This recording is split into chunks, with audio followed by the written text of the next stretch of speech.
George Floyd begged until he could speak no more, and the defendant continued this assault. When he was unable to speak, the defendant continued.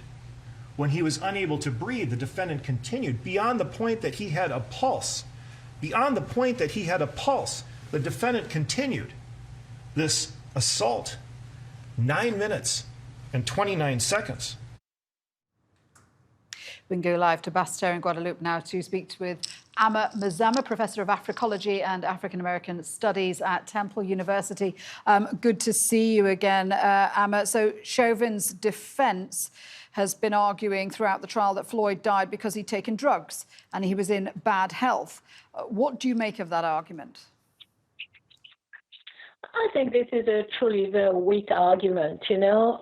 Honestly, I wouldn't have liked to be in his lawyer's shoes, honestly, because I don't know how you can defend that, you know. It is really weak. I mean, everybody could see, I mean, there's common sense. We could all see what happened, you know, and whether he was already ill or had drugs or not, this is really irrelevant.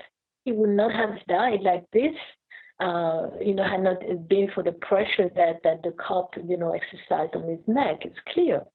So I think it's a very weak defense, but I'm not surprised because, you know, somehow we're always blamed for what happens to us. The jury will have an extremely important job, won't they? They're going to be considering the verdict in isolation. Whichever way it goes, this is going to be a key moment for US policing and race relations, isn't it? It really will be. Again, you know, the message will be, what can police get away with? You know, and so far they've been able to get away with much, really, you know, killing people with total impunity. And so that really sets, you know, a different tone. And they will have to take notice of this. Knowing that they could spend, you know, the rest of their life, or at least, you know, many, many years in prison. Certainly it's something that would give them pause, you know, I would hope. And then the second message would be, of course, what does a black life, what is it worth today, you know, 2021, and what's a black life worth in the United States? So we know it's not being worth much, you know, but we shall see. What do you think this means for the broader problem that there was yet another police killing of a black man just a few kilometres away from George Floyd died? What is it going to take to stop these deaths from happening, other than an entire restructuring of the police force?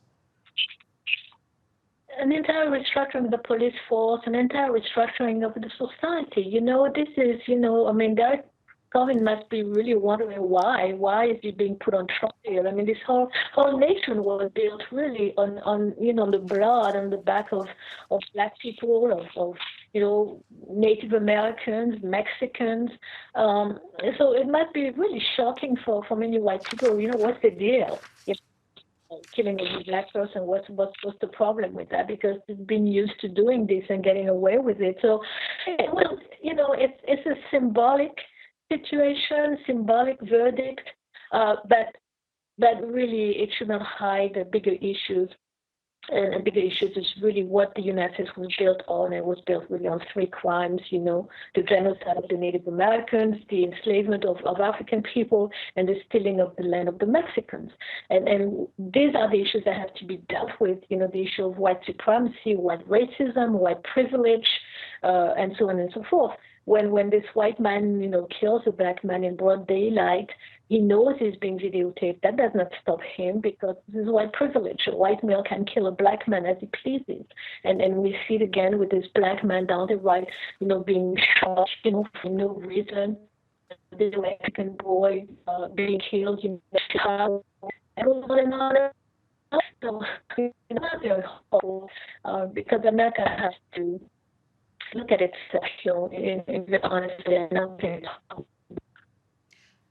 Mazama, thank you very much indeed for joining us.